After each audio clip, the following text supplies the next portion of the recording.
अभी भारत के कश्मीर के पहलगाम में सिंदूर का रंग फीका भी नहीं पड़ा था कि पाकिस्तान ने अपनी कायराना हरकतों को पुंछ में ऐसा दोहराया कि भारत का पारा पाकिस्तान को लेकर एक बार फिर चढ़ गया। यह सवाल उठने लगा है कि क्या पाकिस्तान को इस बार निर्णायक जंग की तलाश है? क्योंकि पहलगाम की वादियों में जब लाल सिंदूर बिखरा था तब वो एक आतंकवादी हमला नहीं था, भारत की आत्मा पर आघात था। ये बड़ी अच्छी बात कही आप।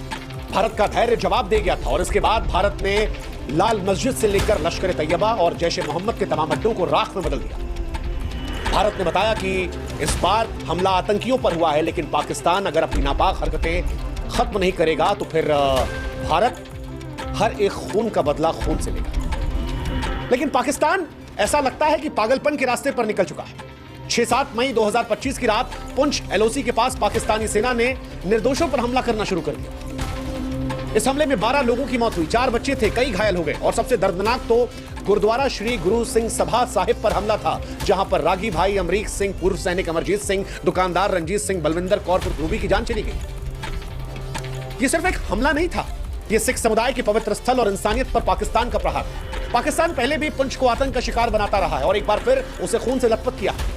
हालांकि भारत ने सियालकोट में वो खून की होली खेलकर इसका जवाब दिया है, लेकिन पाकिस्तान की यह कार्रवाई ऑपरेशन सिंदूर के जवाब में थी। पाकिस्तान की यह कार्रवाई उसकी हताशा, उसकी नीचता का सबूत थी। पाकिस्तान का गुरुद्वारे पर हमला, जहां अरदास और शांति का संदेश गूंजता है, पाकिस्तान की मानसिकता को उजागर करने वाला था कि पाकिस्तान पागलपन की किस हद तक जा चुका है कि जो भारत को अस्थिर करने के लिए अब किसी भी हद तक जा सकता है। पाकिस्तान की इस हरकत के बाद सवाल सिर्फ अब बदले का नहीं रह गया, सवाल उस अंतिम प्रहार का है जो आतंक की जड़ों को उखाड़ फेंके। पुंछ का खून, पहलगाम का जख्म और गुरुद्वारे पर हमला अब और सहनशीलता की मांग नहीं करता और इसीलिए आज 140 करोड़ आवाम पूछ रही है कि क्या यह वक्त नहीं कि भारत एक ऐसा सबक सिखाए जो पाकिस्तान की मौजूदा सत्ता ही नहीं बल्कि उसकी आने वाली नस्लों को भी बेगुनाहों पर आतंक फैलाने के ख्याल मात्र से थर्रा दे।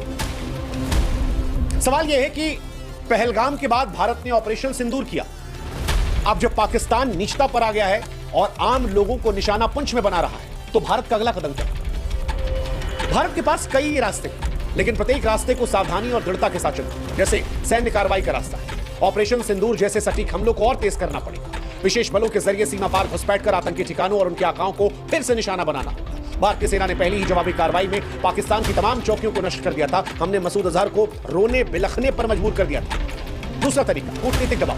भारत को वैश्विक मंचों पर पाकिस्तान को अलग थलग करना होगा, दिखाना होगा कि वो पाकिस्तान जो हिंदुस्तान से सीधा नहीं लड़ सकता, वो कभी पहलगाम में किसी के कलावे को देखकर, किसी के धर्म को देखकर उनके माथे में गोली मारवाता है, कहता है जाकर अपने देश के प्रधानमंत्री को बनाना। वो कश्मीर और बाकी राज्यों के बीच में खाई पैदा करना चाहता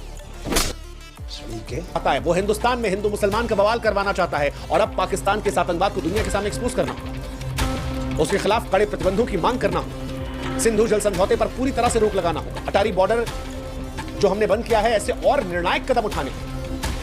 इसके अलावा आर्थिक नाकेबंदी कर सकते हैं। पाकिस्तान पहले से कमजोर अर्थव्यवस्था पर है और दबाव डालो। पाकिस्तान की हैसियत नहीं लंबी लड़ाई लड़ने की, वो 4-5 दिन से ऊपर टिक नहीं सकता। आतंकी संगठनों के वित्तीय स्रोतों को नष्ट करने के लिए अंतर्राष्ट्रीय सहयोगियों के साथ मिलकर कदम उठाना होगा। खुफिया और साइबर युद्ध लड़ना होगा। पाकिस्तान वो देश है जो मिस इन्फॉर्मेशन से भरा हुआ है। फेक न्यूज की हर जंग पाकिस्तान जीत सकता है। भारत के उसने 5 राफेल उड़ा दिए, भारत के मंत्रियों में लड़ाई करवा दी, भारत के तमाम इलाकों को उसने उड़ा दिया फेक न्यूज में। वहां पर भारत को सतर्क रहना होगा। पाकिस्तान के आतंकी ढांचे को कमजोर करने के लिए साइबर हमले, खुफिया ऑपरेशनों को बढ़ावा देना होगा और भारत ने इस बीच में ऐसा किया है। डिजिटल स्ट्राइक उसका एक जीता जागता उदाहरण है। इसके साथ ही भारत को आंतरिक सुरक्षा पर ध्यान देना होगा। जम्मू कश्मीर में सुरक्षा व्यवस्था को और मजबूत करना होगा। खासतौर पर पुंछ जैसे सीमावर्ती इलाकों में जो नागरिक रहते हैं, उनकी सुरक्षा के लिए बंकरों का, अस्थायी शिविरों की व्यवस्था बढ़ानी होगी। साथ ही स्थानीय लोगों को जब तक ये बंकर नहीं है कहीं और शिफ्ट कराना होगा। उन्हें एहसास कराना होगा कि लोग फौज का साथ दें, आतंकवाद के खिलाफ एकजुट हो, जागरूकता अभियान चले। पाकिस्तान ने जो पुंछ में किया है, ये पहली बार नहीं है, ये वो 47 से करता है। पाकिस्तान की यह हरकत हर बार रखी है। 1947 के बंटवारे से लेकर 1965, 71, 99 करगिल युद्ध और अब हर बार इसकी रणनीति वही रही।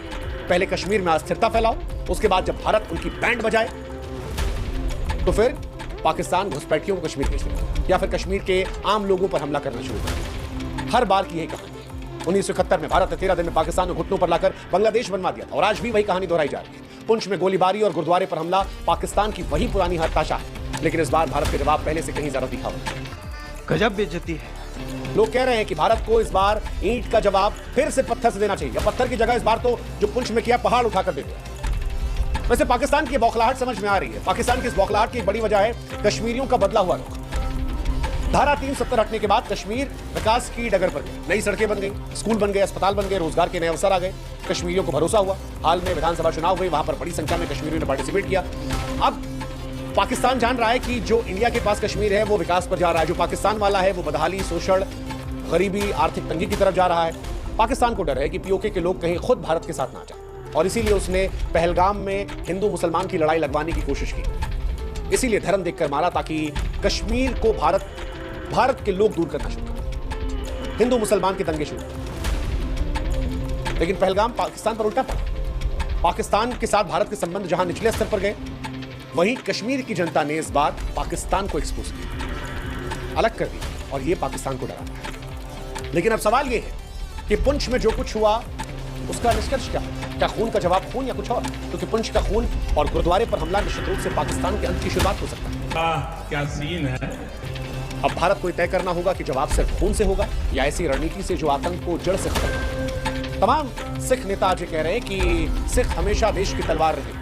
अगर इज्जत पर हमला होगा तो कर्तव्यों को याद दिलाने की जरूरत है। उम्मीद है कि दुनिया के बाकी देशों में भी जो सिख लोग होंगे वो इस घटना को देखेंगे। पुंछ में पाकिस्तान ने जिस तरह से गुरुद्वारे पर हमला किया, निर्दोष सिखों को मारा, उसकी भत्सना ऑस्ट्रेलिया से लेकर कनाडा, अमेरिका में रहने वाले सिख संगठन करेंगे। वो पाकिस्तान पर दबाव बनाएंगे। ये पाकिस्तान को और एक्सपोज कर सकता है। बाकी हिंदुस्तान ने स्पष्ट कर दिया है कि भारत इस बार आतंकवाद को उसकी जड़ से उखाड़ कर फेंकेगा। कल जहां सिर्फ सिंदूर लगाया गया था, अब हल्दी, हवन और तांडव का समय। ये तांडव न केवल पाकिस्तान के आतंकी ढांचे को ध्वस्त करेगा, बल्कि दुनिया को भारत की एकता और शक्ति का संदेश देगा। भारत यह आश्वासन देता है कि पुंछ के शहीदों का खून व्यर्थ नहीं जाएगा। यह आतंक के खिलाफ अंतिम युद्ध का आह्वान है, और यह एहसास पाकिस्तान को होना चाहिए। भारत का संकल्प अब सिर्फ मकसद नहीं बल्कि इतिहास बनाने की राह पर है। वैसे एक सुझाव हम भी पाकिस्तान को देना चाहेंगे कि पाकिस्तान, वक्त अब भी है, आतंकवाद से दूर हट जाओ, क्योंकि इस बार भारत की स्पष्टता बहुत स्पष्ट है। आतंकवाद को लेकर जीरो टॉलरेंस, और जिस तरह से तुम इंसानियत को शर्मसार करने की कोशिश कर रहे हो, सिखों पर हमला करके मानवता को दागदार कर रहे हो, जो तुमने पहलगाम में किया जिससे इंसानियत शर्मिंदा हो गई। दोस्तों नमस्कार। वीडियो पसंद आया हो तो लाइक और शेयर करें। ऐसी न्यूज़ देखने के लिए हमारे YouTube चैनल को सब्सक्राइब जरूर करें। धन्यवाद। जय श्री